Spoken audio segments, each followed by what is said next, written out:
and what neighborhood you represent. That would be great. I'm Lynn Farrell. Sergio Warren Madura of the Buffalo neighborhood. Gregory Boyaji, La Cedar Park. Linda Matney, love to see the Sheena Pena, Riverside. Sean Rojas, Indian Hills, Riverbend. Bill Longnecker, Sunflower. My name is Denise O'Leary Seymour, I represent Indian Hills Riverbend. I'm Cindy Claycomb, District 6 City Council member. Ana Lopez, Community Service Representative for District 6. Joel White, Sherwood Glen. All right, thank you all.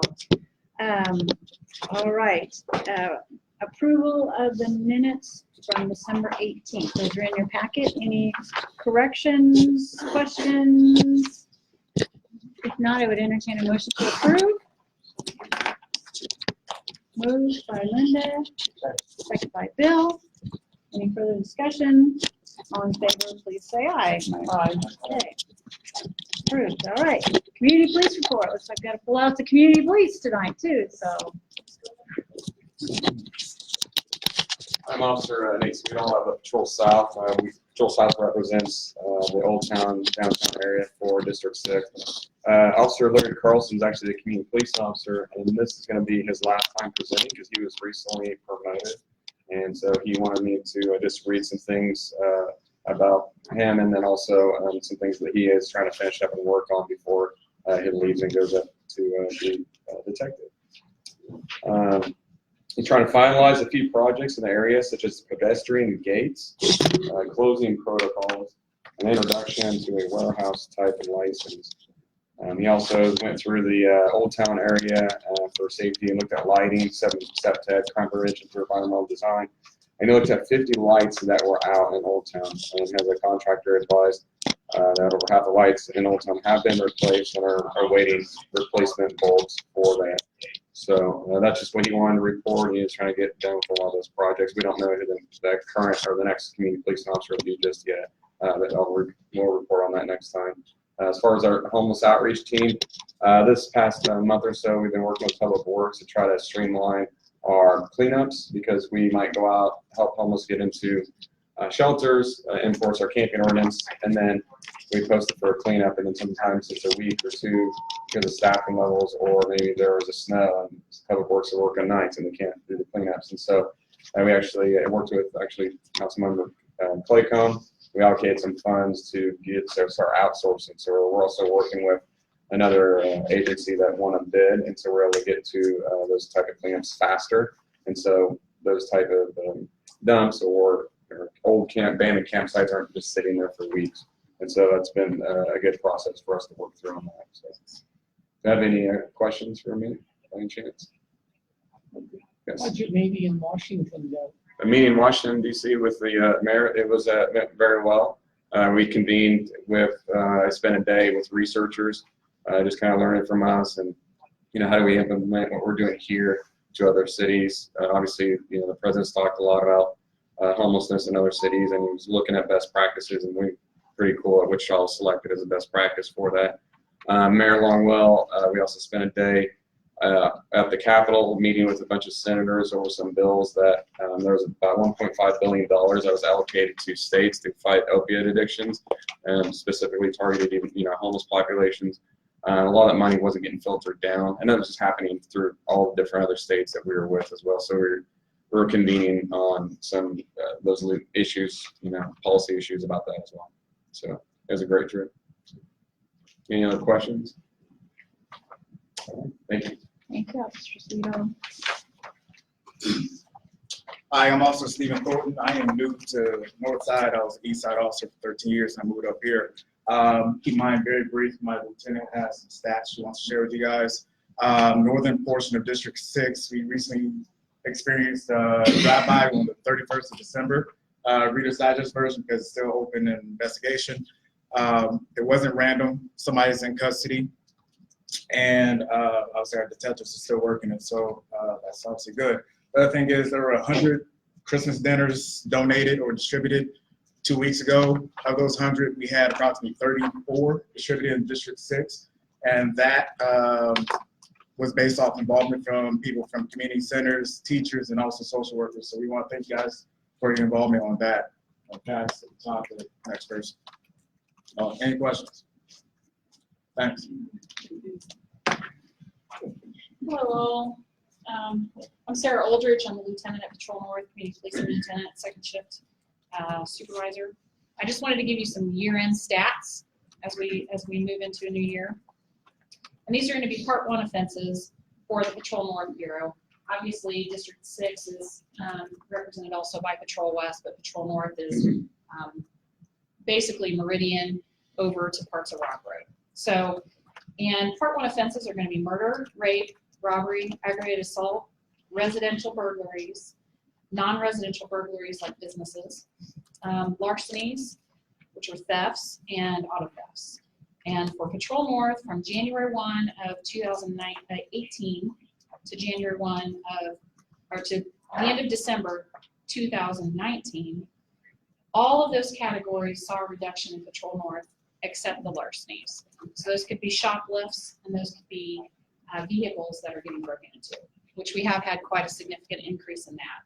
Happens around the holidays too. So again, just encourage people to not leave valuables in the car. But the statistics, we like to see the reduction in these crimes, obviously, because it means we're doing our jobs and citizens are doing their jobs helping us to solve crime. So we appreciate it.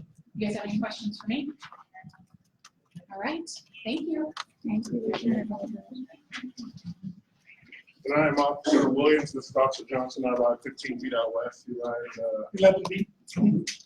And some of the things that we had going on this month, we did a warming assignment on December 23rd. Warming assignment being that we would go around in the early hours in the morning and see all the cars that were running with the keys in them to see how good or how bad we're doing as Wichita as a whole. Unfortunately, on the west side alone, we delivered 103 flyers. So that's basically, we found 103 cars within probably 2 hours. Yes. 2 hours. And that's with not the new cars that has the key fob. That's the older cars that had the keys in. Just warm up. So way too comfortable because we've been getting a lot of cars stolen. I mean, they told you about the larcenies. A lot of this is happening because we're just leaving cars in or keys in the cars, going to our quick trips, our apartments, outside of our houses.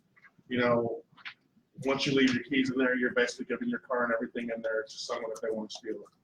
And, you know, then when you have to tell dispatch, they say, hey, well, where are the keys to your car? You know, then you go, well, they're in the car. That's why it's going. Yeah. So that's one of those things that we just need to get better at. I know that we don't have a law on it right now or anything like that, but if we can help ourselves, it'll help us out a ton. It'll cut down our auto thefts, it'll cut down our car break-ins, and these thieves will start knowing not to mess with our cars. As far as the WPD Shelter for Shelters program, which I run, Officer Johnson helps me out a lot with it. We get gifts for the kids in domestic violence shelters, and we do the outreach for that. We ended up serving 255 kids with 4 to 5 gifts apiece. 85 gifts for mothers that were also in the shelters. And then we also donated 85 gifts to DECA for the mothers and children that were in there. So in all, we did a lot of good work. I could tell you that this year our donations were down a lot. So we were having to hustle a lot to get things done. But we couldn't have done it without everybody giving us gifts and giving us help and resharing, you know, Facebook posts and everything else. So that worked out really well for us. Last but not least, last time I was here, we talked about a shooting that happened at 511 Northwest Street. We ended up doing the nuisance law, where we were basically going to deliver them all the paperwork. As we got the paperwork to them, I was talking to the owner of the property, the actual owner of the property, and he basically had decided that he was going to sell the property. So the tenant that was in there is now gone. The business is now for sale. So he has now just basically cut ties with that whole building and has set for sale. So it's a good thing. We're still investigating the actual shooting and homicide that occurred, but at least the place where it was done, that was only after hours, at least that's shut down. That's all that I have. Does anybody have any questions or anything? cars, with the key fob, where there's no key in the car. They do have those. You can get like with the automatic starts, and when you put your foot on the gas, the vehicle will stop. So we were actually getting out of the cars and actually going up and looking in the window. It was really cold, trust me. We got out of the cars and we go up there and we look to see. And I can tell you that in my experience, one of my responses was, it was at Quick Trip. You know, I went in there and asked, hey, whose car is this? And the individual came forward. I said, hey, you can't leave your keys in your car. I said, even the guys here will tell you, you know, people will steal your car right there. He goes, oh, seriously? And he walks outside, looks inside his car, sees if his keys are still there, walks right back inside the business. And then when they report it, they'll tell us, no, I have my keys for insurance purposes. Yeah, because insurance will treat him differently. Yes. So, Still shipping through. you know, like for example, if you have the key fob that does that, I do that myself because I know that if I step on the gas, my car isn't going to go anywhere. However, does Trip know that? No. You know, they're thinking that if I can go and break that window and get in that car, then I'm just going to steal his car. You know, we've had stuff like that happen before. We just don't have a city ordinance for it. We still have a state law that KHP, Kansas Highway Patrol, come across you, you don't write your ticket. We just can't do it like that. Hopefully we get it back soon.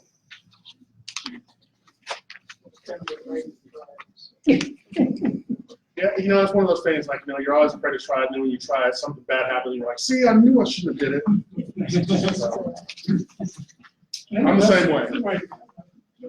You're supposed to get code next week too. Yeah, I mean, chances are we'll have to do another warming assignment to try and. Now, I will tell you the good thing about us being out is that morning I think our thefts were down a lot You guys were out. because we were all out there. But we were just going straight through the same lots every single time, like the same apartment complexes. And so maybe sometimes that's what's needed. We need more officers and the wee hours of because it's right before first shift comes on. Yeah. And so there's probably about 30 minutes in there where there's kind of, you know, there's not a whole lot of people out there on the street, so. Other questions for Yes, sir. officers? Two quick questions. Sergeant Yarberry said that a lot of those that you guys did on that one assignment were in apartment complexes. Yes, The rumors have his retirement crew. they are true. He finally retired. That's Yeah. about Friday. No longer with His us. last day was, last official day was last Thursday. Yeah, so we got him a fishing pole and some lures. That was his going away gift so that he could go fishing. And then second question, and it's maybe for next time, would it put you guys at a burden to actually keep track of what beat those flyers were done in? Because I asked basically for two particular beats, and he said we didn't keep track of that. We just kept track of it for all of the entire Patrol West. We just did it for Patrol West this time. I mean, they actually did it for the whole city. So there was more people that were actually active. Patrol West is just the larger amount of where they were handed out. As far as where they were handed out, yeah, as far as where they were handed out, I can say that all mine were pretty much centrally around my area. You know, other officers, they rode around the area, but it was like a wider range. So I don't know how many apartments, because I know what area you're from, but I don't know if anybody ever made it down that far. But I'll have to ask them. But down the road, just as you get one out to go check up, hey, I'm in beat 12, hey, I'm in beat 16. Well, and it would make more sense for number-wise so that, you know, when you go back to the neighborhood association meetings, that you could actually deliver that message to say, hey, you know, we need to get on the ball. Thank you for doing it. Hopefully you knock some sense into our heads. And number two is down the road, having some staff like that will help us know if we're doing a better job or not. I think it'll be better that way just because it more or less kind of tells you like which areas that people are doing it. And the other thing is we also track, you know, where cars are stolen and where they're returned back there, where they're like left at. And so recovered auto thefts.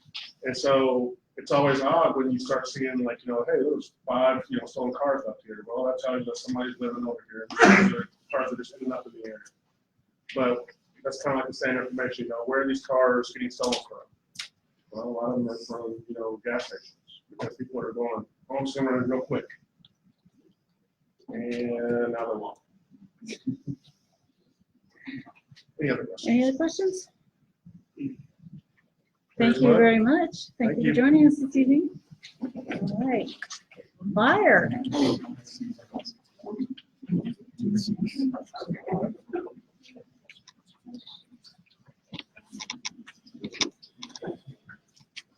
Hi, Captain Pettifield with you, Station 3. We're 2's battalion. We're actually in 1's battalion. We're just the outcast station out here, but we're up here north. District 6, we've been really quiet actually for December. A lot of working fires throughout the city. However, the north side's been fairly quiet, so you guys can take insurance of rest in that. We've got several significant fires that I made note of. 32 house fires, or 32 fires, which would be structural fires. That could be anything from a full-time building to an outhouse. But we had 32 fire alarms. We worked 69 alarms. That meant that the 69 alarms, 32 of them actually came up with something. The total amount of incidents we had, including medical, were 576. That's pretty good. So we're moving. $30,000 loss at 215 North Elizabeth. There's a $40,000 loss at 3849 North Arkansas. And 2502 North Amnon lost another $45,000. Typical starts of these fires, nothing nefarious or anything. We had looked like electrical and probably indicated from the heat from heating devices. Same thing with another fire flue. Guys putting fireplaces in and not checking the flues. Typical winter weather maintenance, but that's about it. I'm sure Chief Pettis will inform you on all the things we've been going on. Of course, we had a very busy December as well with causes to help out the community. Any questions? Okay. I had a question on January 2nd. I think there was a fire under the bridge on between 21st and 13th. Do you know what? There was lots of smoke in the area.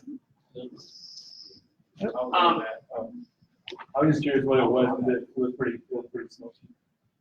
Yeah, I was on that fire. So there was a whole vicinity that has been living under there for a while, and he had some contents under there that he had left.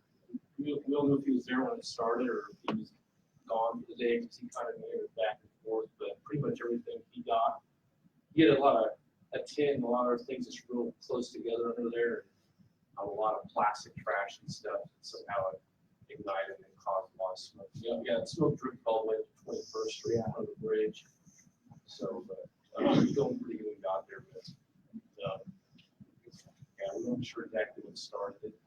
I was going to say that we've made numerous, and it's not been this year. It's been ongoing for a long, long time. In fact, we had one at Lincoln Street years ago that actually took a couple firefighters to the hospital. But yeah, they get underneath the bridges, and of course they're just trying to keep warm, and that's what's causing those. And I didn't know specifically if that was yours, but thank you. Yes, it would be.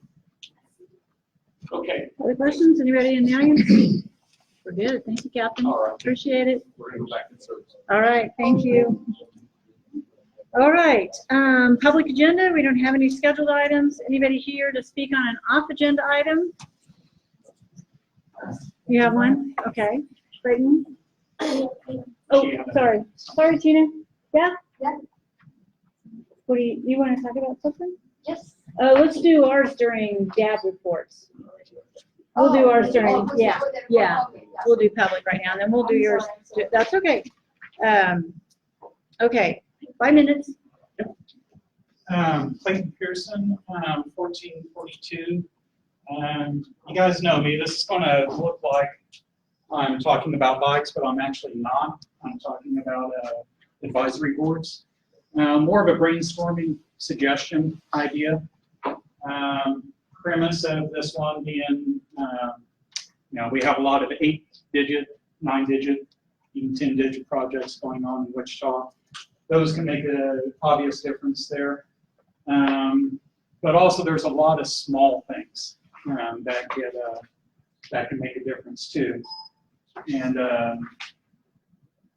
And sometimes it's just knowing what those are. If not, I can just try to fix it.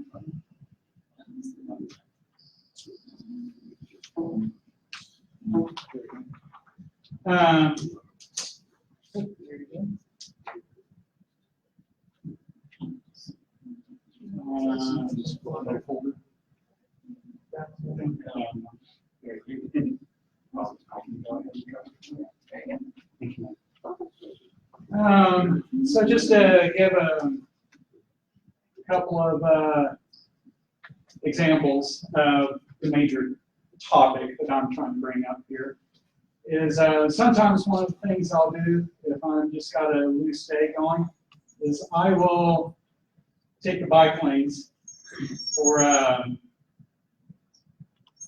the way that they were supposed to be ridden. And so here, got a light pole on the side, got a light pole over here. If you want to get the, if you want to cross the street and hit the signal, you got to hit that light post. But as you see there, you have to go across the grass. And problem there for cyclists, that little patch there usually has goat heads. If you're a beginning cyclist, now you got flats. Easy fix on there is you already have traffic signals there. Just move that button to where there's not going to be any goat heads. Simple, easy fix. This one is kind of my fun one here.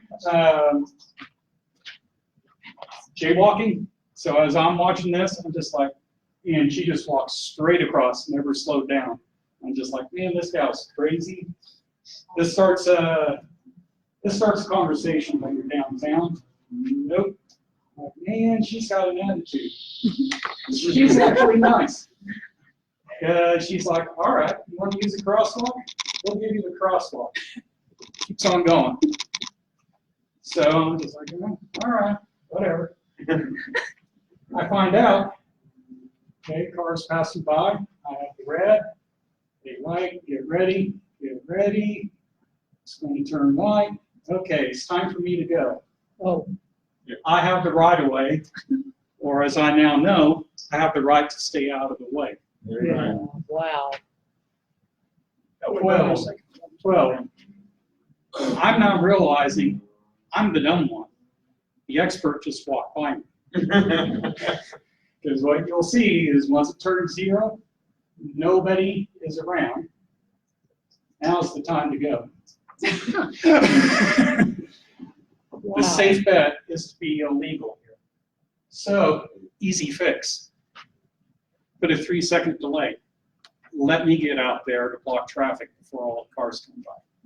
Simple, easy, cheap fix.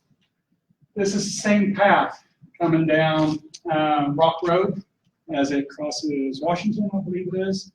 Dangerous intersection. When you're cycling, you are busy. Now I'm trying to remember, I think I go left. This follows some part of the, I'm being told to go right as I'm looking through all this traffic. Now I'm confused. I'm lost. There's these, I don't notice them because I'm looking over there. No signal.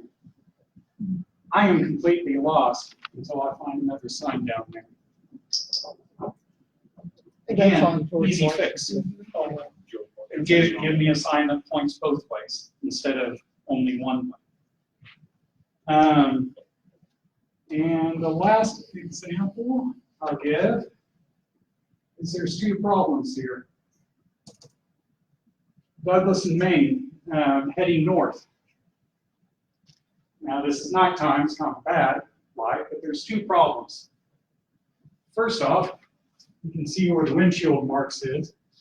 This is coming from the driver's side of the car. That's somebody taking a picture here, of course. That's problem 1. But problem 2, you have the lights here telling you go straight ahead onto oncoming traffic on a one-way street. Easy fix. Turn that round ball into turn left, turn right, but Where's don't go that? straight. Douglas and Main, southbound. Oh, yeah. So the point in all of this is all of these here, I'm going to imagine they're sub $500 fixes to all of these. Most of them under $200. So the brainstorming idea, if it has interest, is wherever you have an advisory board, like Ped Board, Parks and Recreation, Transit, DABS. Basically, for those boards, every member, twice a year, give them a budget of $250, $500 a year. Go find something small. Find a project that's just been implemented that will probably never be revisited for the next 5 or 10 years. Find that little thing they messed up and fix it on the cheap.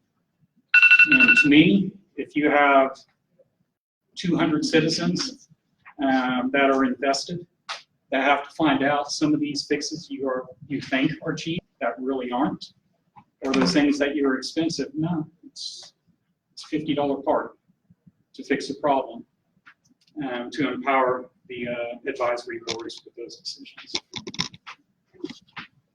Unless there's questions, Thank you, that's all I Clayton. have. Questions for Clayton? That's interesting. Thank you. All right, thank you.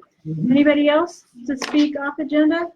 Any item that's not on our agenda? All right. Okay, before we start our next item, I just want to remind people, some of you may not have been here before, but this is how we work. So we will present, staff will present the item, the agenda item. After that's over, then we open it up to the board. Then we open it up to the audience. And if you have questions or comments from the audience, if you'll come to the front and state your name, and the board will listen to that. I will remind you all that we are on Facebook Live tonight. So just in case you didn't know that, we're all being broadcast live. So Is there a time limit for that? yes, yeah, if you come up, 3 minutes tonight for comments on anything. So tonight we have Chief Bevis with us, and he's going to give us a review of the fireworks. Which we're going to Stand where I don't block stuff.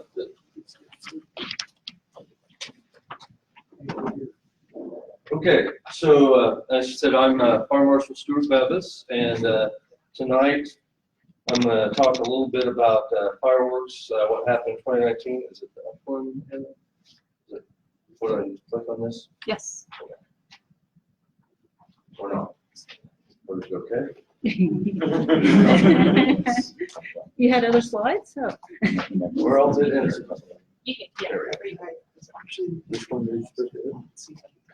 Yeah, it didn't work. That's okay.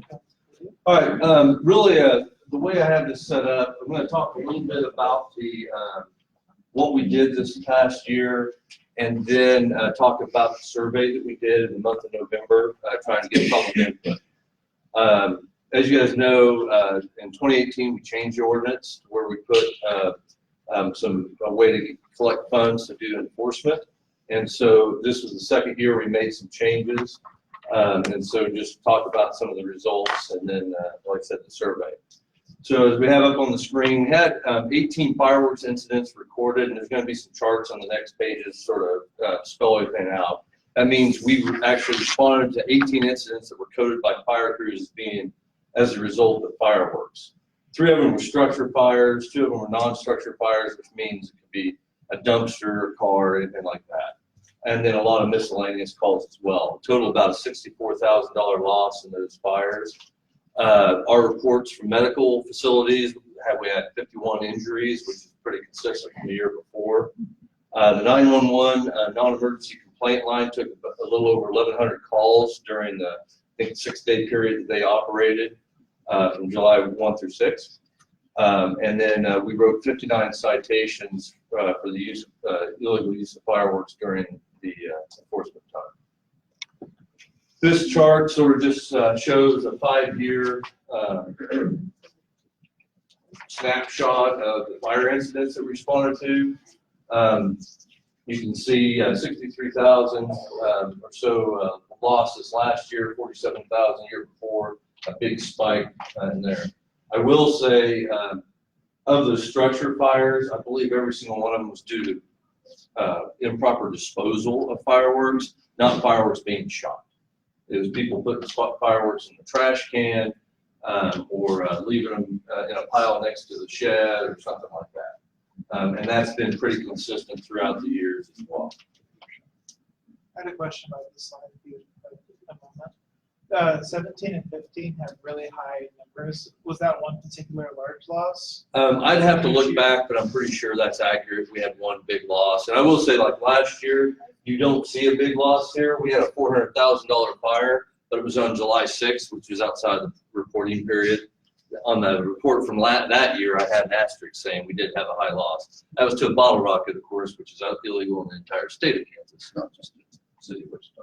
But yeah, most of the time when they have these bigger losses, if you have one roof fire, you have a huge loss. Normally those are bottle rockets. So then in this slide, we talk about both injuries and complaints. As I mentioned, that the last 2 years, injuries have been pretty consistent. On 51, did notice the males sort of took over this year, pulling themselves up more than females. We were sort of impressed in 2018, it was fairly equal, they shared it. So I will point out that though we say it's 51, these are reports we get from medical facilities. We send them letters, they give us stuff. But that could also be people from Mays Valley Center, wherever, coming into the hospitals. They can't ask them all those. We can't get all that data from them. We know that there's 51 people that were treated. And then on the complaint calls, I have an asterisk next to 1,142. The one thing is this year they were actually able to separate out that those are only in the city of Wichita. The 1,400 calls in 2018, those included those in Sedgwick County. But I'll tell you from experience, those are usually around 100 calls is all they get in the county during the reporting period. And you will see, that huge uptick. Well, when we changed the ordinance, we were doing a lot more marketing. The city communications team helping us and social media and everything like that. I think that we were doing a much better job with our partners in 911, talking about that and also saying, hey, we're going to have enforcement teams out there that people were calling. And by the way, that is number of calls. Those aren't individuals. So there are, I guarantee you, some of those, there's one person that called a dozen times or more. So on the enforcement, us on WPD had put out our teams to do the enforcement on the 3rd and the 4th. This year we did a little bit different. We had 7 teams with 2 police officers and 1 firefighter, and they were picked in specific hotspots throughout the city. Those hotspots were identified from the call volumes from the complaint line in 2018. And during those efforts, as I mentioned already, we wrote 59 citations. They did check out on 79 different complaints, made 159 self-initiated contacts with citizens. I will point out that actually was a good thing and a bad thing. In my opinion, because they had all those contacts and sometimes they were at their hotspot, but there was a complaint several miles away. They went and followed up on the complaint and they weren't writing tickets while they were driving over there, and then they were making these contacts.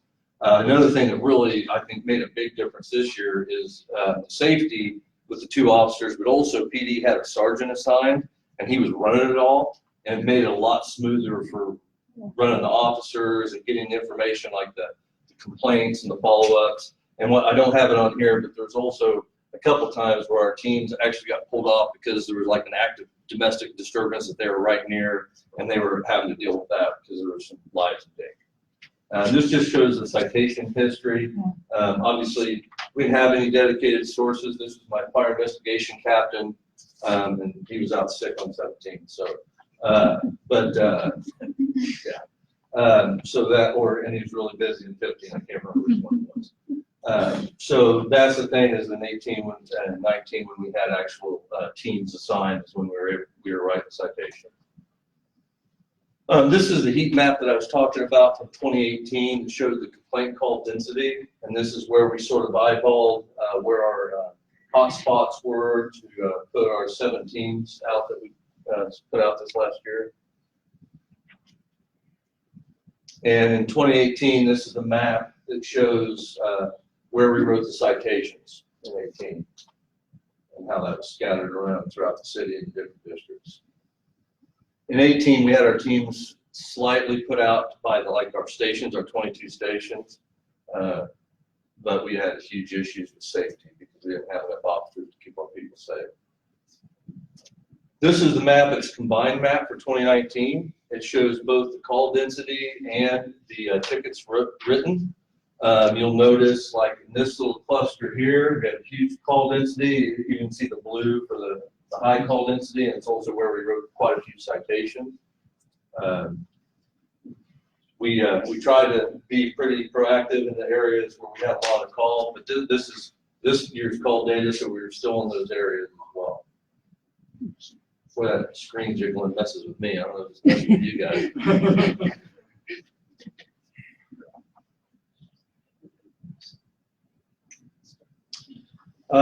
Some financial considerations, pretty consistent with the year before. The fireworks sales permits that were put into the ordinance collected about $45,000. The enforcement efforts cost a little over $25,000.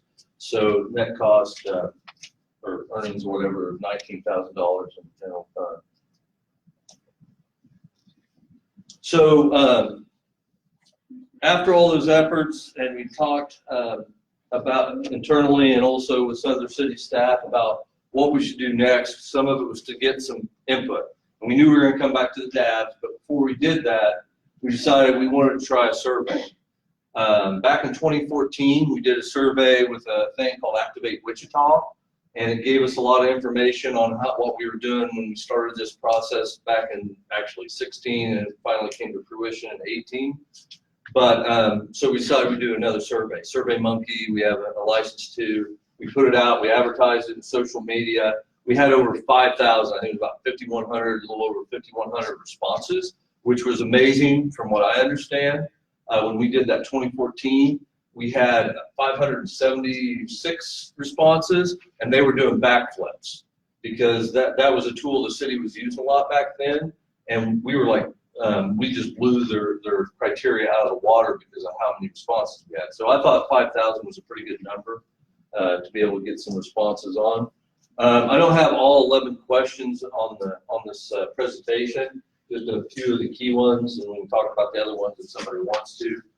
This is one of the main ones, is asking, do you believe the council should make any additional changes to the fireworks ordinance? And over 72% said yes. The next question posted here is, what kind of fireworks should be legal in the city of Wichita? Over 50% said everything legal in the state of Kansas. And about 24.3% said the current stuff, and about 19% said nothing. And hopefully everybody understands that, you know, as we've said many times before, City of Wichita is on an island because everybody around us allows everything legal in the state. So the percentage on that, Sorry. Yes. the percentage of people who want whatever's legal in Kansas be legal in Wichita, what is that percentage? 51%. 51% of the people responding wanted everything legal in the state of Kansas to be legal in the city of Wichita. And then what's the percentage of the three triangles of all of those? What would that total be? 49. So it must be 49%. 49? Yeah, and the other, please specify, I'm not sure, because it has 24.3, 19.3, and 5.26. 100 minus 51 is 49. So we had 2,600 people, 2,610 people say whatever's legal in the state. 1,245 people said what's legal now, the state saying under 6 foot rule. About 991 people say none, no fireworks whatsoever, and 269 people said other, but I don't have the specifics. I have to drill into that.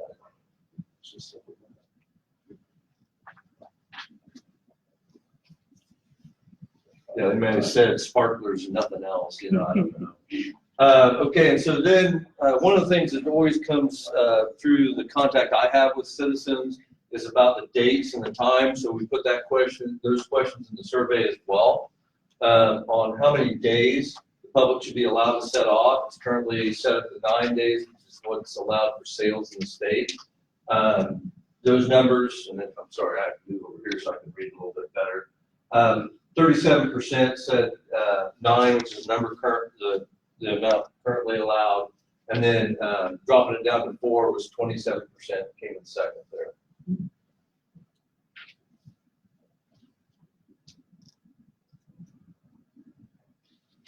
This is the shooting time. Currently it's from 10 a.m. to midnight. So we asked, should that be changed? A good percentage here, 37% said no change needed, 28% said change 10 p.m., 15%, almost 16% said 11 p.m. So 63% say change it. Yes. Okay. So I got a last question. Now, I've asked this question on, does the enforcement of fireworks ordinance impact your personal use of fireworks? And so these numbers is sort of an interesting thing. I only use legal fireworks, it's 32%. I don't use fireworks at all, it's 39%. And enforcement had no effect on the fireworks, it's 21%. A very small amount said that enforcement reduced their use of illegal fireworks to 6.5%.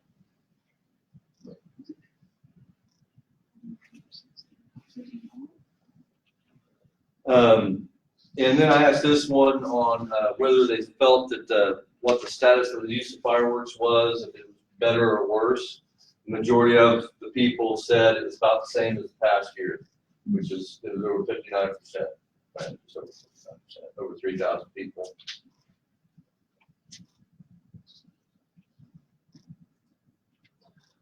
So the summary, over 72% of the respondents felt that there should be changes made in the ordinance. 51% thought the city should allow everything that's legal in the state, while 24% wanted to keep what we currently allow. 19% wanted to ban all fireworks. There was a lot of opinions on the change of times and days, and when fireworks should be allowed to be used.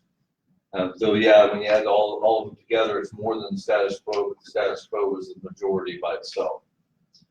59% of the respondents felt illegal fireworks use was about the same as in 2019, 2018, which sort of surprised me, because when I talked to a lot of people, whether through calls or emails, they even said 18 was better than 17, and a lot of them felt, even though there's still a lot of issues, don't get me wrong, it wasn't rosy, but they felt it was better, at least leading up. The fourth, it just still seemed like a war zone. The only thing I have after this is I do have the other questions of the survey, but really they're more demographic questions, like do you live in the city? And a majority of it was. It was a very small sliver that did. So. All right. Questions from the board? Nothing? All right. We'll open it up to the audience. If you have a question or comment, if you come up, state your name, and 3 minutes if you have a comment. So, yeah.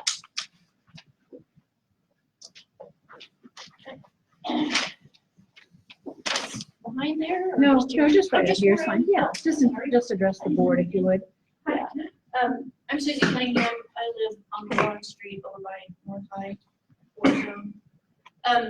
But on slide 10, my question was, you put up costs and a net, but in that figure, it didn't add in the cost of putting out fires. So you had a net cost of $19,000. But Yeah. why isn't the cost of putting out fires? Because this is about the enforcement effort. It's not about the fire. This is about the enforcement effort. It's not about the fire. That's actually a profit, right? Yeah. It's not a cost. That's an, oh, so It's that's. a net cost, and that's how people who are more better at math than I put it. Okay, so it's a plus. So It's a plus sign, yeah. Like 45,000. and spent 25, so they haven't. It's That went back into the general fund, which is what happened. Okay, so That's profit. Yeah. But I understand what you're saying, but yeah, if you would look at like the overall cost, like you say, the dollar loss, we had $65,000 in loss. you could say, yeah, there's also a cost for the fire. We never really drill into that unless something builds somebody. But we were always going to spend money putting out fires regardless of whether or not there was additional. Whether it's cooking or fireworks. There's some just caused by fireworks that are expensive. But a lot of the ones that are caused by fireworks, I'll be honest with you, are just like you putting your fireplace ashes in a bag and putting them next to your shed. It's the exact same thing, or a cigarette discard. It's a smoldering item, just so you know. Yeah. Anything else from the audience? Anybody else? Questions, comments? I think our needs. I think that some of your pie charts, you know, the way that you interpret them, I mean, they can be interpreted another way. Because, I mean, some of those, like we had like 37%, and I can't remember the category, but that means it's 63%, or opposed to what the 37% said. So, you know what I'm saying? Oh, no, yeah, it's absolutely right. And There's like that one, several different opinions. I mean, there's a difference of 100 people, and it's only, how many people responded? 5,000. 5,000 responded, so not the whole city responded. So, I mean, but it is somewhat scientific. Yeah. But I mean, I could call that 50-50. I mean, You could, but then yeah, the whole thing is. It's 51-49. Yeah, well, and the thing is, Mark, is that the point of this is to get opinions. And I like Because you know what, how we are, we're the staff. I get you. We don't get to give an opinion, we get to give information. And then we give I work with students. people information for them to make decisions. So that's the whole thing, is that to see that there is some diversity in these answers. Notice some of those other pie charts. There's a lot closer, yeah, you're right. I mean, it's like 37%. Which one is that? How many? This is how on many the, days? Now that's an important one. That was 9 days and I mean, 37%. 63% said it shouldn't be 9 days. Yeah. So I mean, if you look at it that way. Yeah.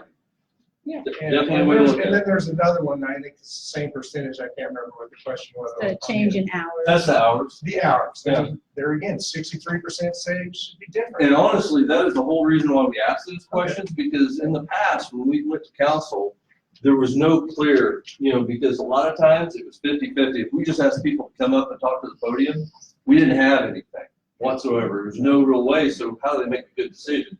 We did this and we're doing this. I'm not the only one doing this. I like the result that says that the council needs to do something about the ordinance. So I appreciate that, and so I'm happy with that. Okay. Anybody else? All right, I'll bring it back to the board. Any further questions or comments? Okay, I think that ours is just receive and file. I do have one comment that I said I would pass along. It's from Deb Kinker, who couldn't be here tonight because she's working, and she usually comes to these. And she said,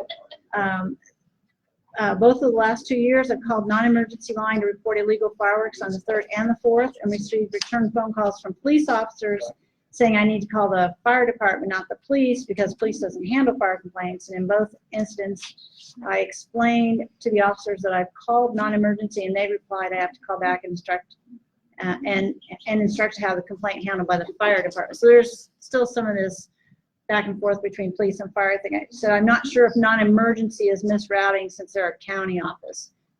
Is that right? No, I mean, really the fireworks complaints, I mean, the biggest thing is that if it's on a day that we're not having the enforcement teams, it's a low priority call. They just put it out there, and then if somebody's available where there's PD, it's going to be PD at that point. We're not going to do it, but yeah, they're most likely saying, hey, that's not us. Yeah. But we don't have people to enforce it during the non-emergency, the non-enforcement of the 3rd and the 4th that we haven't funded. Because once again, we're out doing the other stuff. And to be honest with you, the frontline firefighters, that's not what they're going to be able to do. Right. Yeah. Yeah. So I understand their frustration. Yeah. It's sort of weird because the non-complaint line usually does a pretty good job of making sure they at least get it on PD's dispatch. Yeah, get it to somewhere. She also said that the enforcement teams made a huge difference in her neighborhood when they came through, and they felt a lot safer and appreciated the enforcement work. So I think that's good feedback too. Yeah, there was a big clump right over in her area. Yeah, I know. All right. Yeah. one more question. The number of teams dropped from 21 to 7, is that correct? Yes. From 18 to 19. Yes. And you said that was for safety. So I think a lot of people need to know that firefighters are not trained in law enforcement. I mean, only the investigators are trained in any kind of law enforcement and, you know, and dealing with lawbreakers. I mean, firefighters are trained in ordinances and, you know, in code violations and stuff like that. As far as being the actual police force, and I appreciate that. You can see how the number of tickets went down from 18 to 19. Yeah. And, you know, and so, you know, it's not as effective, but I understand why. Yeah, well, no, so we didn't have any officers assaulted this time either. That's right. So that was a bonus to me. What was that? We didn't have any officers assaulted this year either. Right. And that's the thing, and also the big issue is that this is something we have to hire people for, and it's not something that people just jump up and volunteer for. You paid $80 an hour. They got paid decently, but it's still, but yeah, that's why we had 2 police officers and 1 firefighter. Yeah.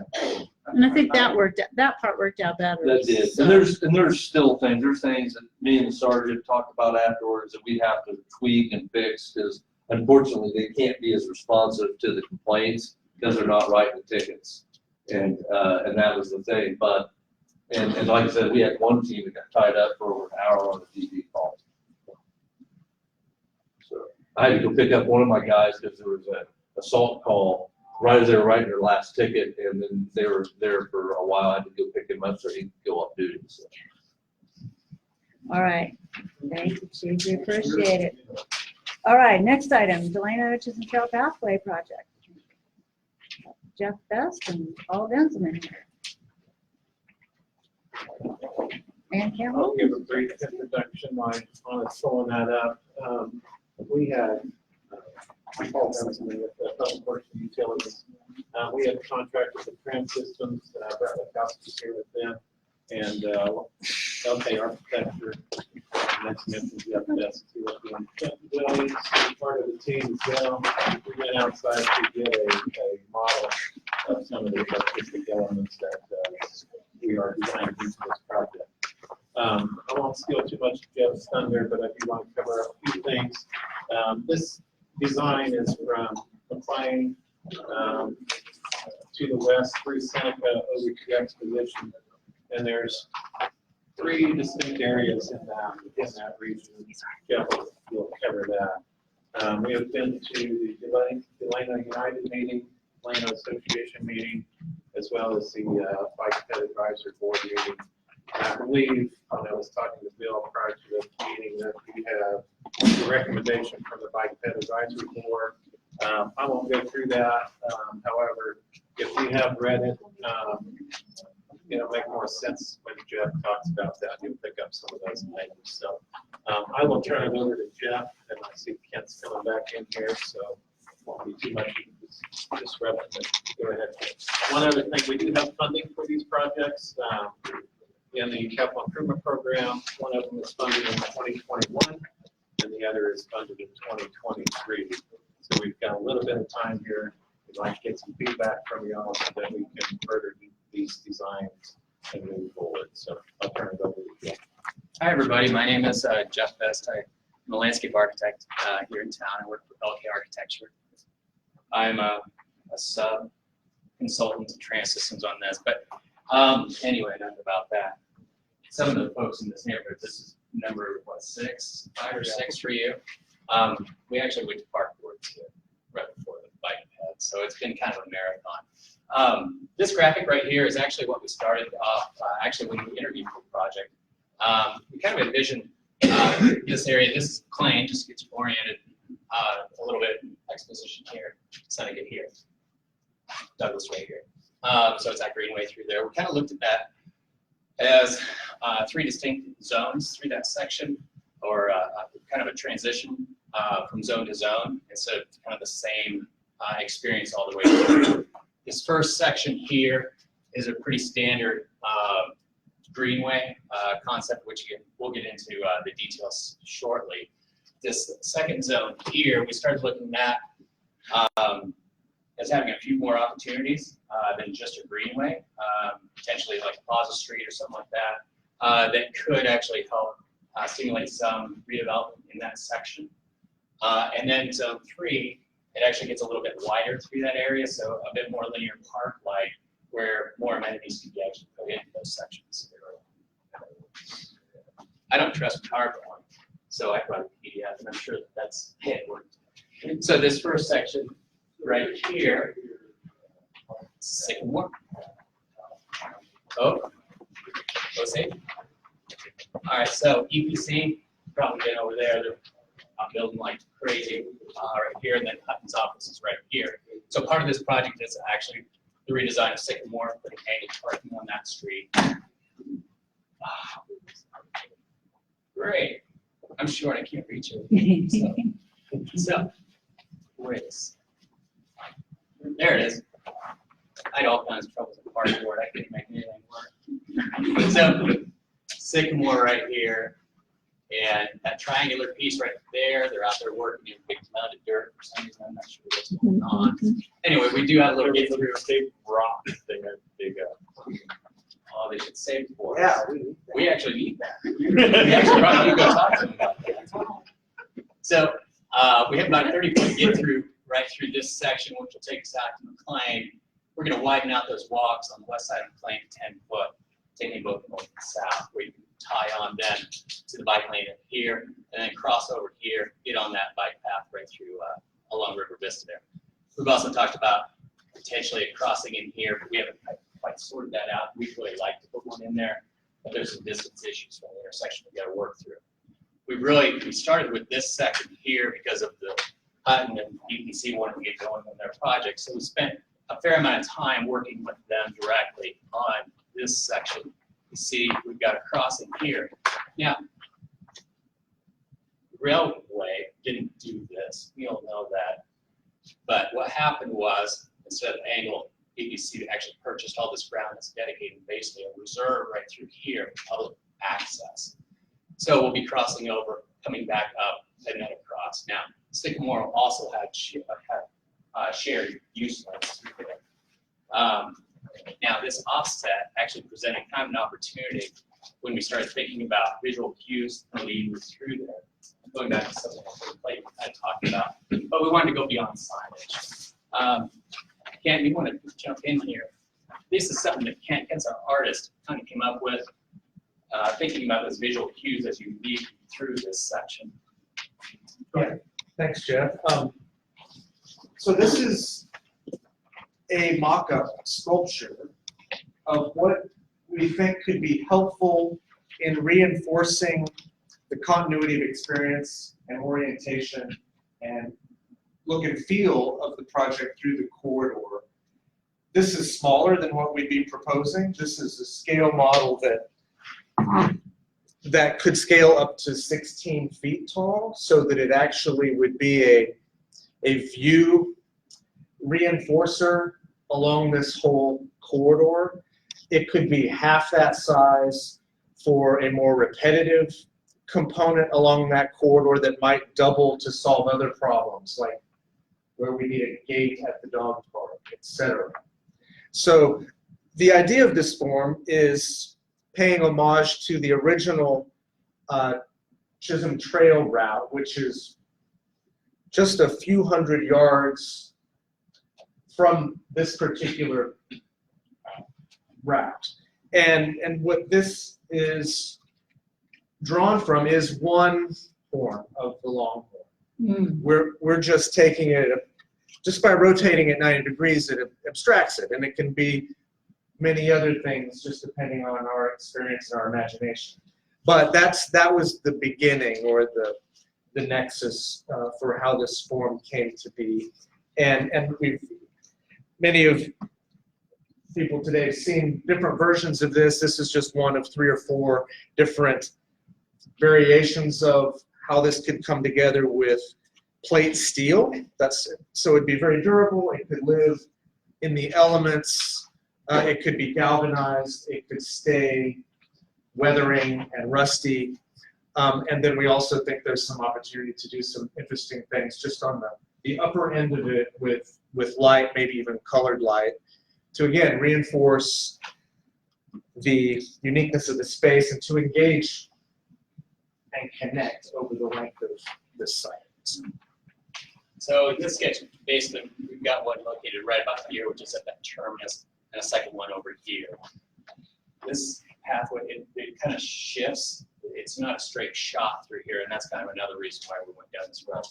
So as we come through here, we've got a 10-foot shared use bike lane. There's some access points up to ABC and Hutton Oak, which is dead ends into the old rail right away right now. We're gonna have a small roundabout there, and then we progress on to Osage. This section here is pretty well set.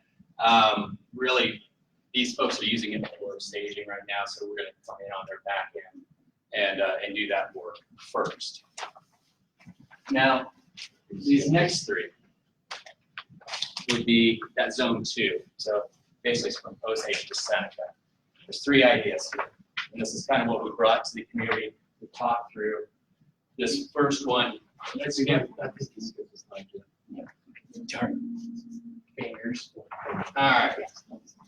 So this is where I actually started when we interviewed. I was thinking Plaza Street. This is something similar to Holt, where you actually mix bikes with cars, pedestrians along the side, zero curb, and basically kind of brick street this thing out, maximize the parking. This is great for maximizing kind of that redevelopment effort. Then the second, I should probably stay over here. Back and forth. So the second one is kind of somewhat similar in that we do have vehicular access, which we felt like was a good idea both for economic development, but also to get some of that parking stalls, but also policing and delivery access, those kinds of things. But in this one, the main difference is that the bicyclists are actually completely separated with a cycle track. And then, I don't know how to write it. And then the third is a straight up greenway. And this is kind of where the traditional thinking was, I think, from the onset of the thought of this project years back. I think after going through this a few times, it sounds like we've kind of settled on this idea of actually blending traffic a little bit, but having that separated cycle track lane so we can protect the cyclists well. And this is something pretty, I don't know if we have a true cycle track in town yet. This will probably be the first one. There's a good chance that I think what we've talked about is shifting that up to the north side instead of the south side. So there's some tweaks that have to be done to this, but it looks like that's probably the direction we're heading. Okay, and then here, again, I don't know how to run this thing. We shift over to west of Seneca, over to Exposition. Again, there's going to be 3 concepts in here. These are all pretty similar. They have some relationships, the ones you saw before, but this is more of a mix and match kind of idea. Because we were trying to get an idea of what kinds of uses do we want in this section over this, the linear part, where we have a little extra width, and also kind of what the feel was through there. So this first one has totally separated bike path, actually a secondary pedestrian path through there. Here we've got kind of a play hill, naturalized play area. Right here we've got 2 dog parks, one for large, one for small. You know why you do that, right? It's not keeping the big ones away from the little ones. It's actually those little ones away from the big ones. And then back in this end here, where we actually connect to on-street bike lanes, we should then progress off to the west. I thought it might be a good idea to actually have some parking there for like a trailhead where you can actually come here and park, get on your bike and go onto the west, or actually come back through here. All 3 of these are going to show some supplemental parking that you'll see on street in this scenario, along with this. With these playgrounds, we don't want folks necessarily parking over Brahms, filling up their parking lot coming over. It's probably going to cause some issues. So we need to provide some amount of parking. Moving on to the next. This one actually combines, if you remember the Plaza Street idea, this really combines pedestrians and cyclists through this area as you come through. Again, we've got a playground here. We've got open lawn space here with a pull out right there where the portable stage can be pulled up You have small concerts, small event space. Kind of nice, you can run over, get an ice cream cone, or sit here, listen to a little bit of music. Right in here then, if you remember, this is that Daily Thrift right there, so there's a big wall. We actually have that supplemental parking in this area, an area for market space, farmers market, craft market kind of thing. Again, kind of getting more folks and more activity behind that building where it's kind of hidden away. Just get a few more eyes on it. And then in this scenario, we've actually got a playground downfield, and again, trying to activate some of these problem areas as well. Third option, get a cycle track kind of idea through here. Again, playground, this one had the market space here. You kind of have a parking lot here, which could also double for food trucks. Here we actually proposed a small amphitheater and stage, and then parking lot here. So after kind of going through a lot of this conversation, vetting through this, it feels like where we're kind of heading is kind of this thought pattern, but with fully separated bike path or cycle track through there, so we're not putting the cyclists and the pedestrians right at each other. So we've got them separated coming through, having that parking lot there, probably the market space. This actually may go more towards dog park and keep the playground up here and then that open lawn space. And with that, I think I will turn it over to questions. Questions from the board? I have a question. Yeah. As the bike path crosses the different streets, who will have the priority to yield? Will it be the cars that will yield, or will it be the bicycles that will yield? You know, that came up at our bike ped meeting. What we talked a little bit about there was looking at possibly doing tabletops, kind of like on 2nd Street through Old Town. Yes. Where cars would still have the right of way, but they'd have to slow to get across the intersection, so they're not speeding through the intersection. Cars would still have the right of way. Okay, so cars would still have the priority. Yeah, on the cross streets. I wonder when we'll get to the point where bicycles will have the priority. I think when we get enough bicycles on the streets, I think that's when that'll probably start to. Other questions from the board? So the piece of art that you're presenting, is that just that clean, or is this progressively as you go down the bike path? These sculptural elements, we're actually looking at these at a few different locations as we come through there. I think you'd like to see one in Seneca. I'd like to have one further to the west, and then Sycamore. In my mind, those are kind of the three main locations. So you're using it as a guide for the bike. Yeah, and I want people that are driving through there to see them too, because they're very iconic, and I think really help with the fabric of Delano. Anything else? Yeah, Bill. On your concept 3, you've got some performing areas there for concerts, stuff like that. The last one here, Linear Park Concept 3, which has got this raised area here. This one here? Yeah. Yeah, that one's going by. We're not going to do that. Huh? We're not going to do that. Not gonna do that. No. We talked to Parks Director, and frankly, this was a lot of this came from previous work. There's a K-State studio that came down and did a lot of work. A lot of these ideas actually fell out of some of those thoughts because they did a fair amount of work. I never personally really felt like a amphitheater or fixed stage was appropriate, but I wanted to get that out there. I wanted to have the conversation. Yeah, we had one just real close to it, was under use. You know, I was wondering also, if we have to amend the Delano overlay to allow that type of thing. Yeah. And we have a portable stage down at River Vista. Yeah. Okay.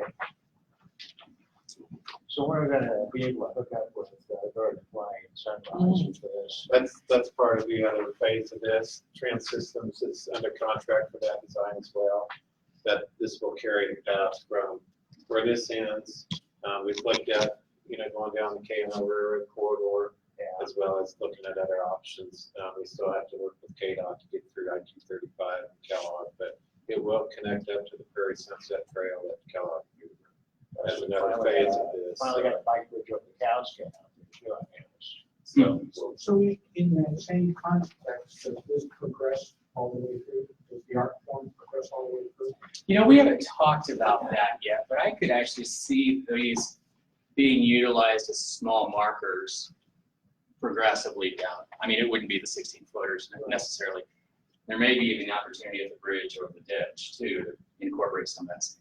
I can't, it's already got its wheels spinning on that already. It's a great question. All right, I'll open up to the audience. Anybody in the audience have questions or comments? Couple of questions. Clayton Pearson.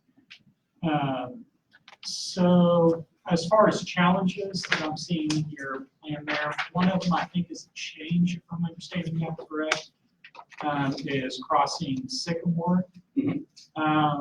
Last presentation that I personally heard, it sounds like you guys were struggling with how to make a crossing. I'm understanding a change now where instead of making a crossing, we're making two crossings. And not Sycamore. Sycamore it will be a tabletop crossing. Maybe you're talking about McLean. Actually, Sycamore. I believe the last time, no, this was the bike ped board where I heard you. Yeah, this is the exact same as it was. This is nothing changed since then. Okay, so I was maybe Yeah. misunderstood. Yeah, that's You a are tabletop talking about flush. two sidewalks? Kind of making that a box, is that what you're doing? No. This would be like a tabletop, like on Second Street to roll down right here. Okay, so you're still shifting. Okay. Yeah. And then, I think, Clayton, though, I think what we had talked about during that bike ped is maybe doing a separated sidewalk through this area. Oh, well, that could be. Maybe that's what we're. Okay. But then we had quite a lengthy discussion about the McLean crossing to get down to the river path. And as Correct. Jeff mentioned, we need to look at that a little bit more as to find out where the best location is for that. So. okay, which leads into my second question is the other big challenge or barrier to cross would be Seneca. So how are you looking at addressing crossing of Seneca? That one will be signals. The signal? Yeah. Okay. Like a hawk? Yeah. Okay. We'll have to do a curb cut in that median, but that's what we're talking about. Susie, again, some of us don't know what a tabletop is. And also, I wondered about the sculpture. Sometimes is it going to be laying down? You know, that's how I first experienced it in your office, and I like better laying down. I just wondered. I mean, not better, but you know what I mean. we talked about it. It would be nice if we could play with this form both vertical and horizontal, because it does have laying down. It can be actually physically smaller, but it actually feels bigger as you approach it, and it might double as seating I was gonna say or maybe other things that. climbing around. A little. I could see if you did it right, kids could climb around. But I would like to know what it is. Tabletop, okay. The easiest thing I could have you do is drive down 2nd Street through Old Town. There's two of them, and they'll be very obvious to you. But basically, as you drive in, you will actually come up, that 6-inch curb height, you're gonna come up, you go across the intersection, basically sidewalk height, and then you go back down. It's a traffic controller speed. Like an elongated speed bump. Yeah, really big. A really long, we have signs right now. I saw that say speed hump is what they say on. You run real fast, they're the ones that make you go. Oh, yeah. You can, if you go too fast, It's through Old Town. It's actually, Hard on pickup truck. it's actually easier to ride bicycles than it is. to Yeah. ride over. Way, because you don't get any of that. Yep. Jumping on a bicycle. Anybody else from the audience? Are there questions or comments? Margaret, are these available online for us to see? Are they now? Yeah, I've got one other change. We got also an audio, but we're gonna have these on the live.com. So that anybody can come in and poke and prod and do whatever for ideas. Arcane, is this part of a master plan for all of the bike paths through Wichita? It is part of the overall bicycle master plan. So you guys receptive to input on how to make the bike paths more accessible for certain neighborhoods? I would say that we're receptive in this area, absolutely, in the area of our project. Well, they all connect. All bike paths connect. I mean, let's clear up the 21st. Yeah. Big river. So that's been one of the big goals of the bike path is to get more connectivity between the different bike. So do you have an idea, Mark, that you want to share? Yeah, there's a little piece between where Twin Lakes apartments are, and then there's a house that's on where 18th and Lisa Lane branch up. And you could put a path that goes up from there to like Hammond and access the bike path there by that bridge. I mean, otherwise, in my neighborhood, I live over there, I either have to go clear 13th Street or I have to go around Twin Lakes shopping center to get to the bike path and then across those busy streets and stuff like that. But there is, I think, a place where you could put a path. And if you go take 18th Street until it dead ends and turns on Lisa Lane, you can walk that up there right up to where the bridge is. So, I mean, that, You might send that, I'd recommend you send that to the I wrote- bike and, yeah. did you write it down? Okay, Yeah. thanks. Yes. The bike and ped board will, they like to hear things like that. There's two of us from Bike Ped Board here tonight, so. Yeah. okay. So, Are you guys aware of that when we're talking about? I'd have to look at it on a map. I haven't been up in that area, but yeah. Oh, I live up in that area, so I mean, it's hard to get to the bike path. right. thank you. Any other comments or questions from the audience? Bring it back to the board, anything? One last detail from my perspective. So you were indicating that vehicles have the right of way. So will there be stop signs similar to what one would see along 21st Street as cars are pulling onto 21st Street from the housing development? Or what is that there for the golf Not for the bike. So there'll be stop signs. for bicycles? Yes, for the cyclists. Yeah. That brings up another point.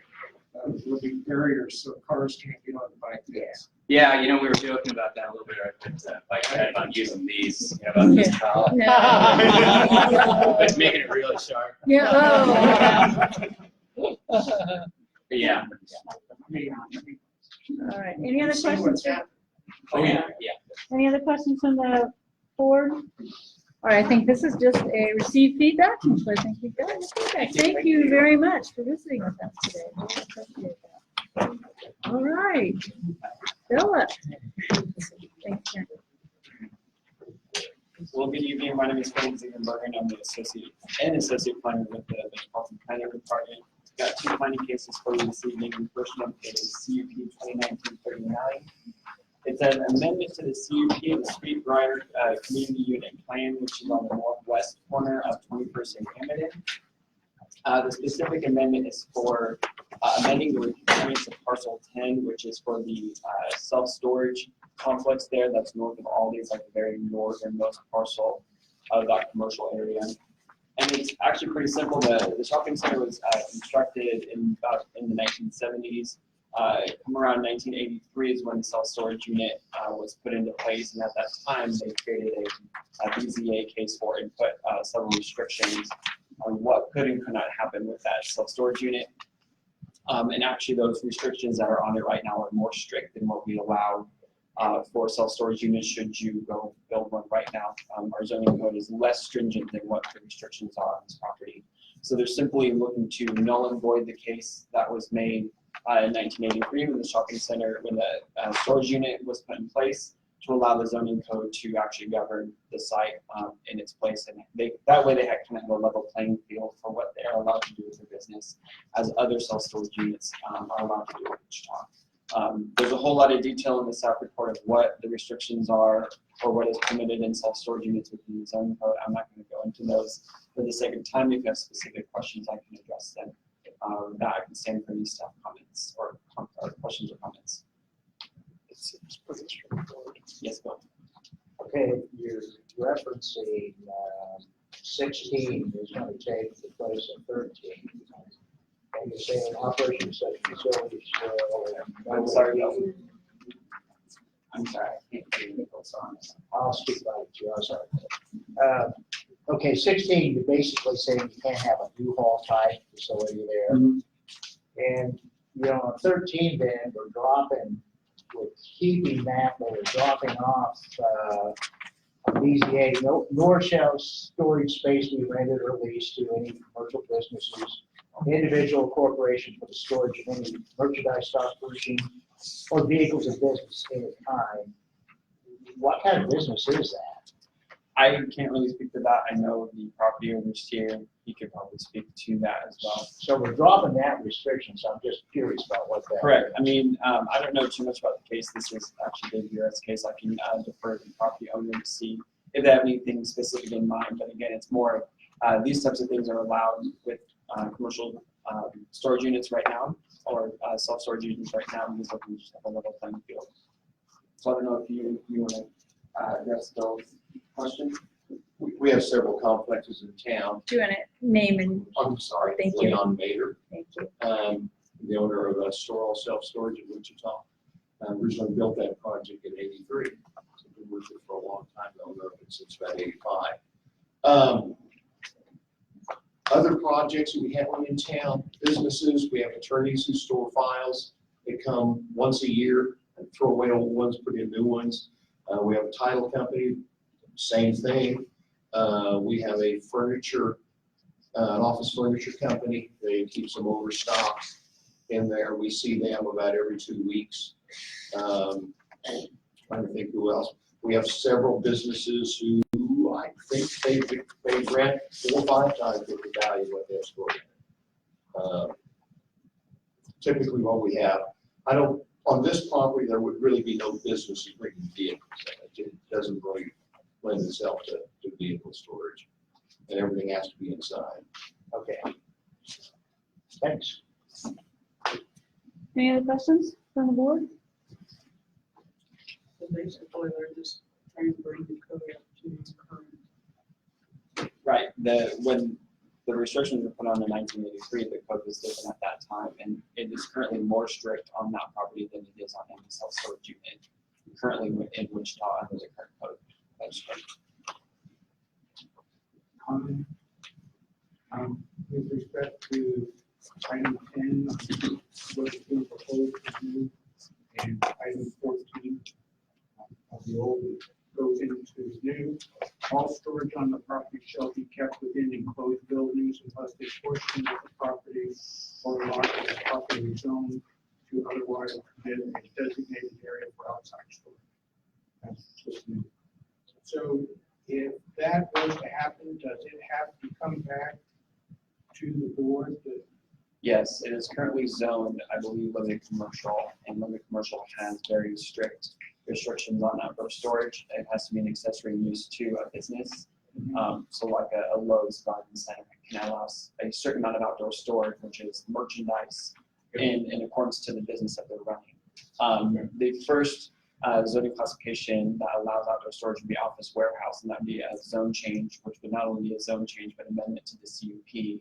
And that's a public hearing process and would be back before the DAB in addition to the Planning Commission and City Council. Thank you. Any questions or comments? Well, I'd say, given that we're just updating it to current zoning, and I've actually formally rented from the facility itself, it's maintained very well. I'd say, since we're just updating the existing zoning, it seems to be pretty straightforward. So unless there's anyone that Need to objects, open I it up to would- the audience before a motion, but we'll come back. You're gonna make a motion, right? Yeah, I was gonna make a All right. motion. Any comments or questions from the audience? Yes, ma'am. Okay, do you need my name? Yep, I need your name. And could you stand up so we can hear you? Thank you. I'm Leslie Hicks. I live at 2230 Cardinal Drive. I kind of misunderstood when we first started. I just want to make sure. This would be less restrictive.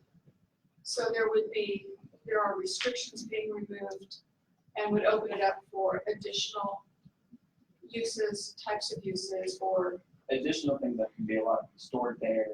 Yes, so the restrictions are being removed from the site. And All right. it's- And there obviously then are some storage units in the city which have this level of less restrictive use. But then there are also other storage units in the city which still have the same restrictive uses. I'm not necessarily well versed on which ones have the same level of restrictions as this one. It seems to me, with my understanding, that this one is.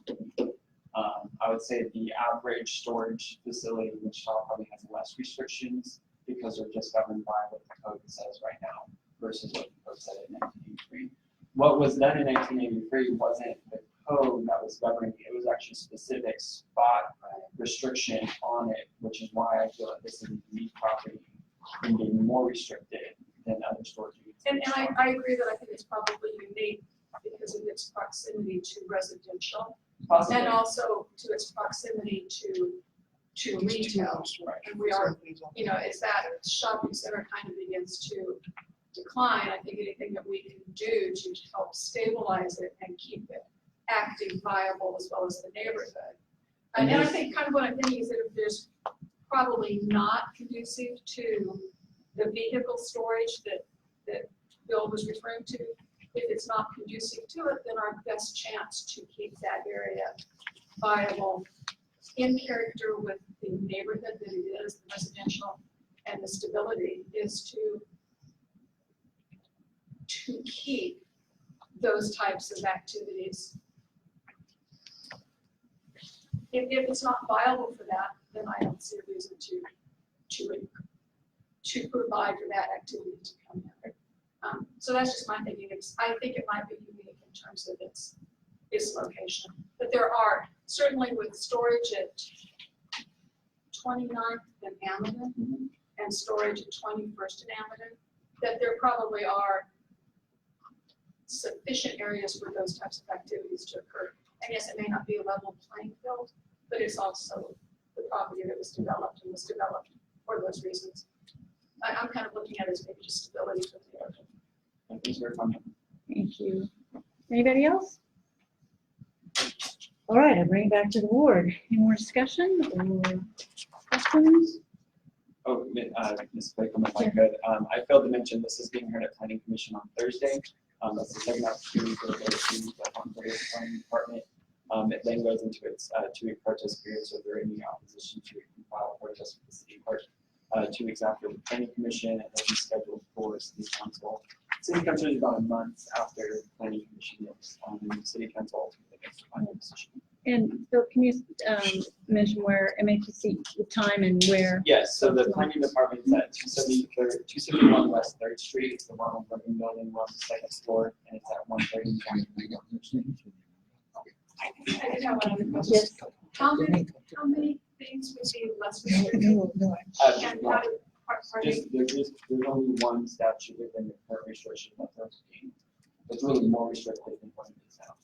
because I misunderstood. I thought you said there was 2 minutes to list, there were quite a few. Well, what I was going to list is in the staff report that the board members have. The planner who's responsible in this case listed what the current code says that is permitted in self-storage units, and I was going to go line by line as to what our current code says as to what is permissible, what would be permissible on this site. But I'd be happy to talk with you afterwards. I've got another case to present, but if you wanted to step out and I can go over. Yeah, I'm just them kind with of you. trying to think what all, what types of changes. Yeah, may- I can go You know, over that it. might make a difference to how I feel. Yeah. The vehicle storage definitely got my attention. Right, thank you. All right, I think we are ready for a motion, James. I would move to approve to update to current zoning restrictions for this type of land use per staff recommendation. Second. Moved and seconded to, I guess, recommend staff recommendation, right? Any further discussion? All in favor, please say aye. Aye. All opposed, same sign. Okay, passed, all right.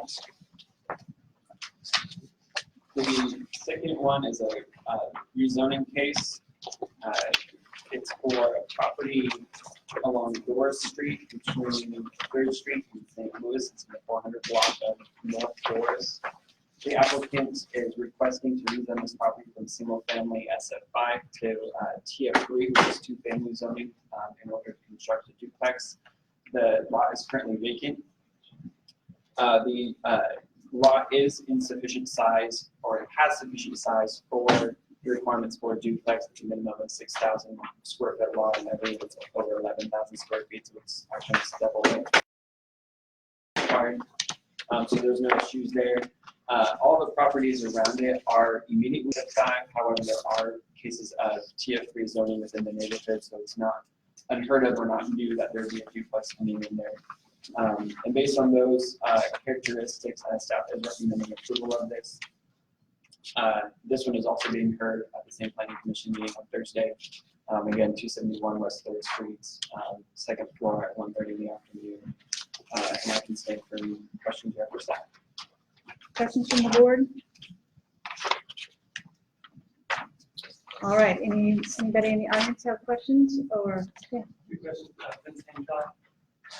The report mentions that the property is vacant. Is that vacant as in an occupied building or no building? I don't think there's any building on it at all. Okay, because that's, we also have another case being heard tonight in tab 4, where there is a building, but they're saying it's vacant as in unoccupied. So I believe this does not have any. yeah, buildings on on the it. map, it appeared that there was no building. I don't think any building. And I encourage staff to help us understand that word vacant in future reports by saying, is it there's no building on property or there's a building that's just not occupied?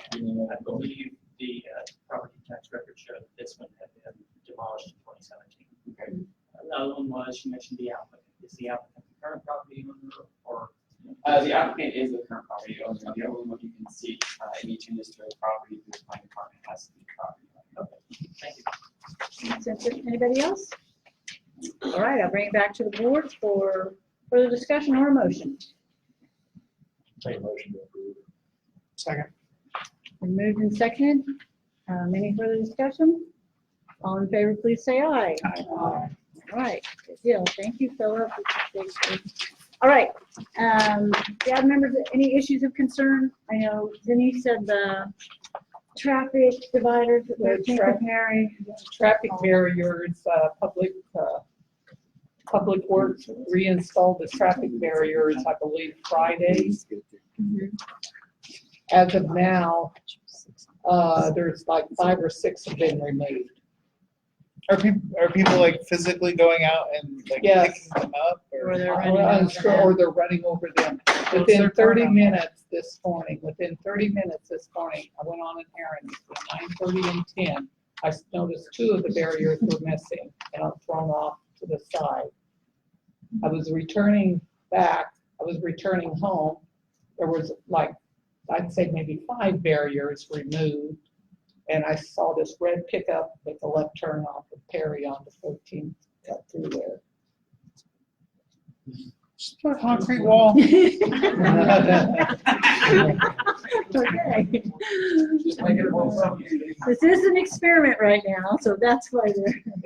Concrete wall. Well, I know I know I've seen a lot of concern over the blinking light right over them, and I know it's been reported to Evergy several times. Oh, Um, it's a street lights, right? yeah. Yeah. I think I saw them fixing it. Oh, they did? Yeah. You what? What'd you say, Melinda? I saw a bucket truck Oh. this afternoon when I was leaving work, so. Oh, good. that might Maybe be they're working on hopefully it. getting fixed. Oh. Stroke light. Yeah. It's enough to give someone a reaction. All right. Any other issues of concern? Watch your packages, guys. Someone stole my ferret litter at 1:40 p.m. tonight, this afternoon. So it was not used ferret litter. There is still, in fact, a stinky ferret cage in my house. So after this, I have to go buy ferret litter. But for me personally, it's not a big deal. It was an $8 thing. But there were several other people that have lost probably something more valuable. I have video of it. It's been reported. There's a case open with the police department. So for me, it's not a big loss. I don't really care. It was $8, but I'm sure that there's something more expensive that is missing today. from this afternoon's events. So just watch your packages, make sure that if you can't get it secured and delivered secured, have it delivered elsewhere. So keep an eye out. Thanks, Jane. Any other issues of concern?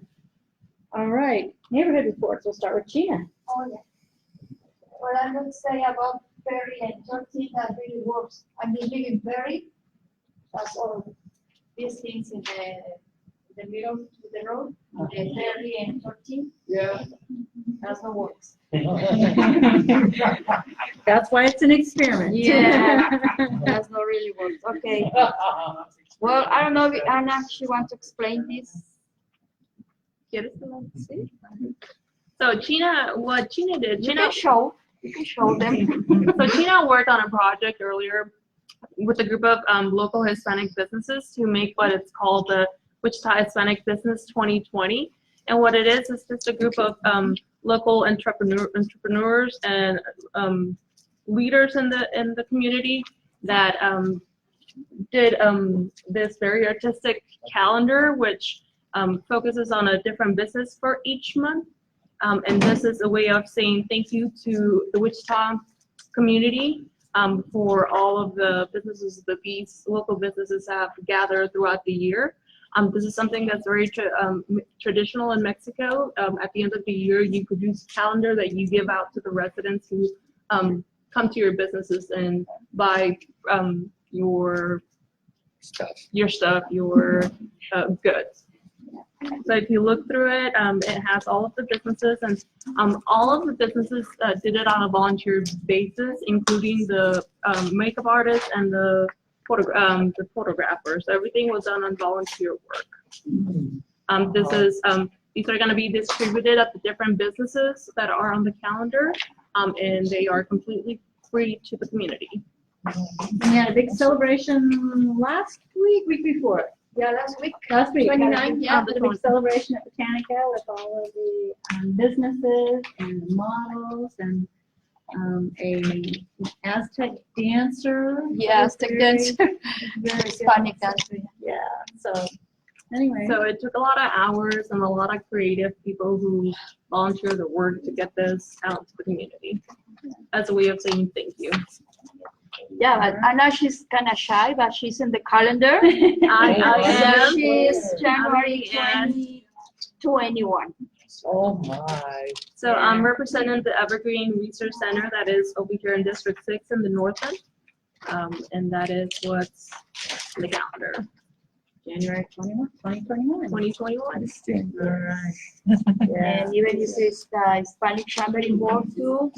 And then this is part of the, we want to try to work together with the community, city, and other organizations. So, well, we finally can do that. So thank you for Cindy Claiborne for all the support and Anna to be my model. So I think this is part of the programs we really want to do between not just the Hispanic community, but I think this is good fun to start with other business. So anyone is free to come and feel free to involve on that. But yeah, I hope you guys enjoy it and you really like it. Thank you, Gina. Thank you.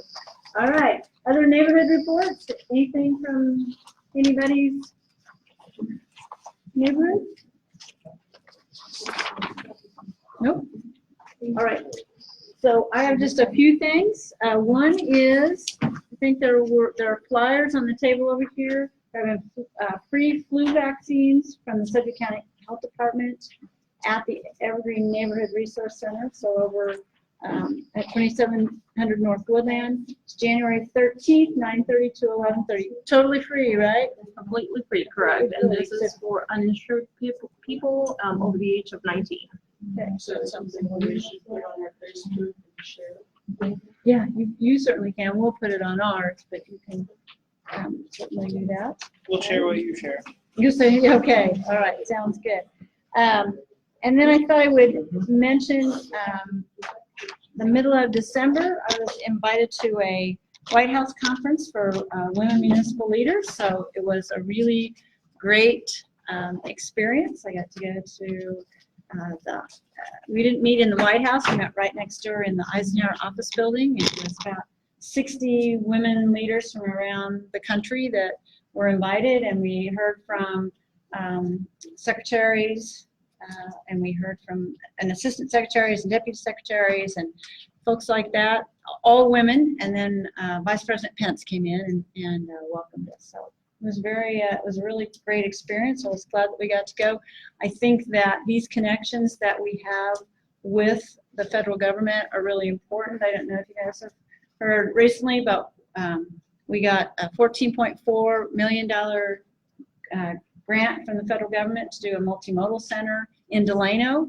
And this was our first attempt at applying for this grant, and it's usually don't get those on your first round. So I certainly think these relationships are important. Our WIFIA funding, which is our water infrastructure low interest loan, again, something else that we got from the federal government. I think we make trips to Washington, D.C. to talk to our representatives and to talk to program directors about these types of things. And so I think these kinds of things are really important. So anyway, it was a good thing. It was a White House conference for women municipal leaders. So it was all city councils and mayor is what it was. And they were all females. Were there other women from other communities in Kansas there? I don't think there was anybody else there from Kansas, as far as I know. So anyway, it was good. All right, and then one last thing, since we're, before I say that, so your agenda, we just found out today we do not have a mid-month meeting. We do not have a January 22nd meeting, so our next meeting is February 3rd. So that's, correct that in your agenda. And then I thought as we're kicking off the new year, I wanted just to remind our DAB members, those old DAB members like Denise and Joel, who have been with us almost 8 years and are getting ready to be term limited out. So in March, they will both be term limited, yes. Is March our last meeting? Yeah, yes, March will be your last, right? Isn't that right? Correct, yes. What's that? So you guys can still come. Yes, they can certainly still come, absolutely. And so, Joel and Denise. Yeah. So you guys might think about if there's people in your neighborhoods that would like to apply for the position, or if anyone else knows any, we'll advertise it on Facebook. But I thought it's a good time in the new year just to kind of remind us about DAB guidelines, and as people are thinking about applying for this position. So attendance at DAB meetings is mandatory. If you miss 3 in a row or half the meetings annually, that is reason where we might look for someone else to take your spot.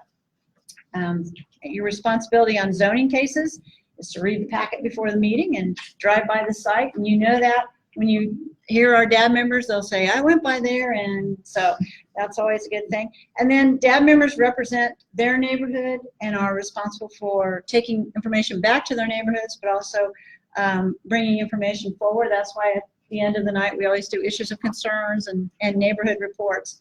And then somebody asked about Facebook and sharing, so follow us on Facebook and share those things with your neighbors.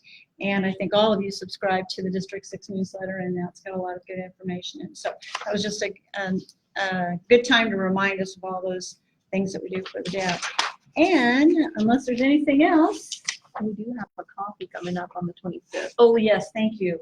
So January 25th, we have a coffee, 9 o'clock, downtown Y. I'm going to do something a little different at this meeting. We're going to actually do an interactive exercise to talk about aspirations and goals and challenges for neighborhoods. So if you would like to come, or make sure you share that with your neighbors on Facebook to attend. So January 25th, it's a Saturday, 9 a.m. at the downtown Y. So. All right. Anything else? All right. I think we are adjourned then. We'll see you on February 3rd. So how did you word that? As an interactive? Yeah, we're going to do an interactive exercise. So I'm going to